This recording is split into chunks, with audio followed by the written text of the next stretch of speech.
What's up, guys? How you guys doing? If you're new here, my name is Sergino. I am a forex trader, and I've been sharing my journey here on YouTube. This is the day 5 video. So each day I share with you my trades, and each day I share with you my trades as I am taking a challenge on Skilled Funded Trader. And if you're trying to get funded and you're looking for a prop firm, I would highly recommend SFT, Skilled Funded Trader. They are really good. So far I haven't had any problem, so I will definitely recommend you joining Skilled Funded Trader. So welcome back to my channel, and I'm gonna go through the trades I took on day 5. So hope you enjoy, and let me know what you think. If you have questions, comment down in the comments below, and let's just get to know each other. Okay guys, let's get into the charts. This is my journal. So I use WordPad on my computer to journal my trades. I take screenshots of every trade. Every trade I take, I make sure I journal it. I take a screenshot of it, and I save it in my journal.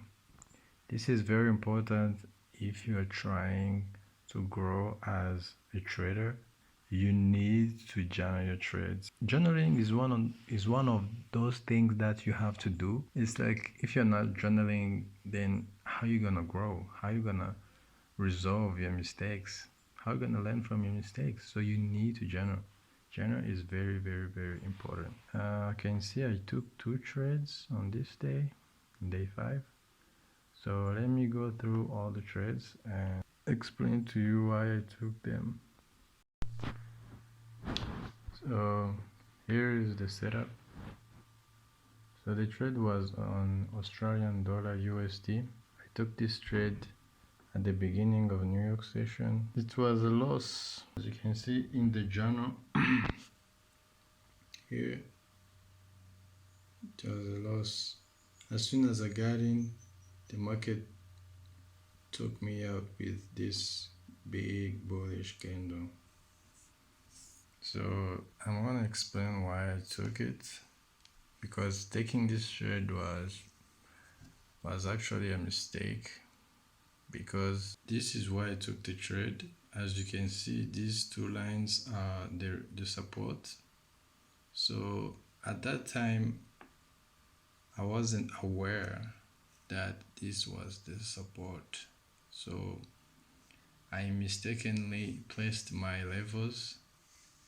My levels were mistaken placed. So, and I thought this was a retest to the EMA and then keep going down, but fortunately it didn't keep. Price didn't go in my way. It actually went directly to the opposite side with this big bullish candle. Yeah, so what the mistake I made, so this is the daily time frame. On the daily time frame, you can see that price was tapping to this area so many times, like here. You can see price tapped to this area so many times. So this is why I got in. I tried to sell before price really break through, so I lost the trade. So the lesson was, don't sell until you break the support. So this happens to me so many times. Like sometimes I take a sell before price breaks my support. So what I needed to do was to wait for price to break the support level. This support level was very tricky because This is one of those mistakes you make and you are like, these are normal mistakes because you can see price tapped here, and then we broke this area, this top and this top. We broke here and we did a retest plus the EMA, and price didn't continue down. But the problem was this support was big. It's a big support, you know. So if you look at on higher time frame like the weekly time frame, you can see that price kept closing above this level. Price was closing above this level. But on lower time frame, you can't see that because it is on the lower time frame. So always pay attention to the higher time frame because the higher time frame are more truthful, I guess. Like the real price is on the higher time frame. So that was the mistake I made. So I took this trade at London Open. Maybe this was news, I don't know. I don't really care about news, you know.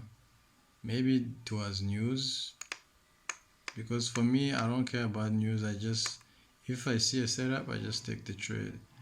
We actually have a sync, like price synced. Oh my god. H1 EMA, the 50 EMA on 1 hour time frame and the 50 EMA on the 4 hour time frame were in sync. You can see we have the 4 hour time frame here, and if we go on the lower time frame on 1 hour time frame, we have a synchronicity of EMA. This is when two EMAs are in sync, that's actually a high probability for me. So I don't know why I lost this trade because there was probably news. There was probably news. Yeah, it was probably because of news. I will look deeper into this trade because I didn't see it.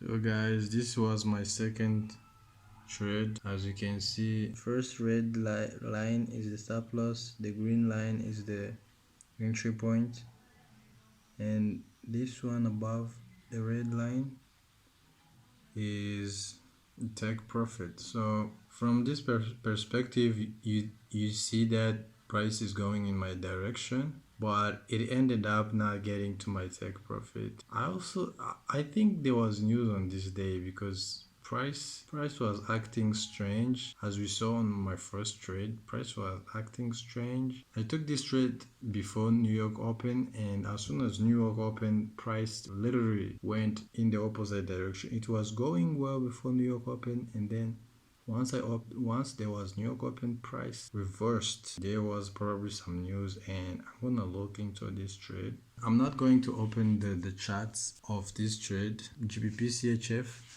I'm not going to open the charts because I don't trade this pair anymore. This pair is always ranging. I don't even know how people, if there's people who can trade the pair because this is a very ranging pair, and I got wrapped so many times like this.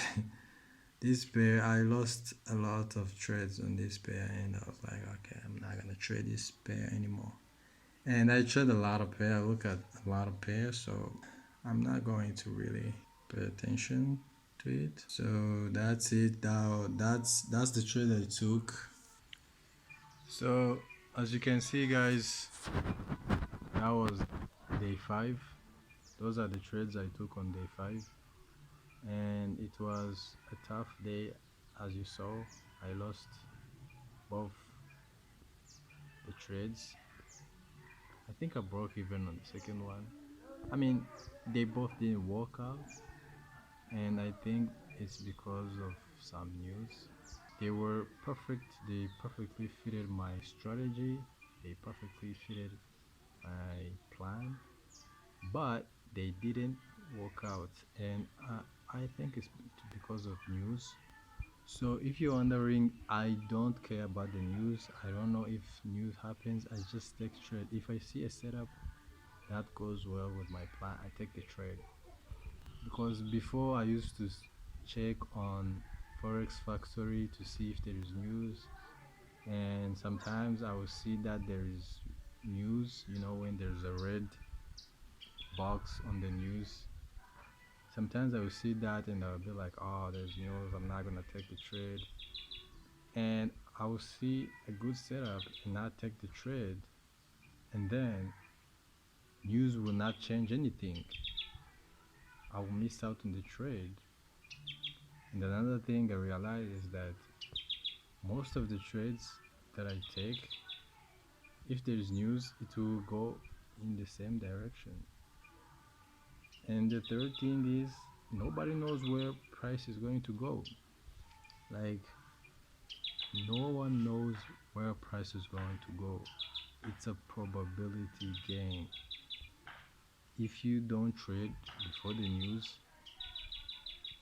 you might miss on an opportunity, or you might lose a trade because you traded. So it's all about your strategy, and it's all about someone.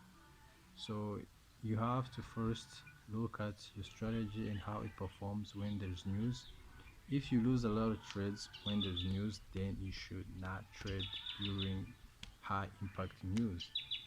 But if you are like me and you are like a swing trader, if you're a swing trader, I think you can just trade.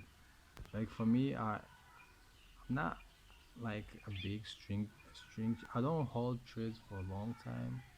Sometimes, most of the time, I day trade. Most of the time, my trades don't take 24 hours. Most of the time it takes like 6 hours to hit my take profit or my stop loss. But there are times where I hold a trade, but I will never hold a trade more than 1 day. Yeah, so that was day 5, and I'm gonna look into what happened on that day and see what news happened so that I can know how I can approach it next time. So thank you for watching, and I will see you in another video.